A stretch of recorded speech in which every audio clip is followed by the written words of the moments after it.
ঢাকার দুহার উপজেলায় পদ্মা নদীতে অভিযান চালিয়ে বৈদ্যুতিক শক দিয়ে মাছ ধরার নিষিদ্ধ সরঞ্জাম জব্দ করেছে উপজেলা মৎস্য কর্মকর্তা।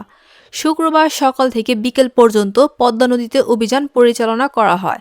পরে গোপন সংবাদের ভিত্তিতে মাহমুদপুর ইউনিয়নের নারায়ণপুর এলাকায় অভিযান পরিচালনা করে এসব সরঞ্জাম জব্দ করা হয়। এ সময় কাউকে আটক করা সম্ভব হয়নি। স্থানীয় এক জেলে বলেন, অন্য এলাকা থেকে এসে ইলেকট্রিক সরঞ্জাম ঢাকাসহ মুন্সিগঞ্জ থেকে কিনে পদ্মা নদীতে একটি মৎস্য শিকারী চক্র ব্যাটারির সাহায্যে ইনভার্টার দিয়ে বিদ্যুৎ তৈরি করে পানিতে ফেললেই সহজে মাছ মরে যায়। এতে করে মাছের সাথে অন্যান্য জলজ প্রাণীও মারা যায়। এ বিষয়ে দুহার উপজেলার দায়িত্বপ্রাপ্ত মৎস্য কর্মকর্তা মোহাম্মদ রফিকুল আলম বলেন, ইলেকট্রিক ডিভাইস ব্যবহার করে শক দিয়ে নদী থেকে মাছ ধরা নিষিদ্ধ।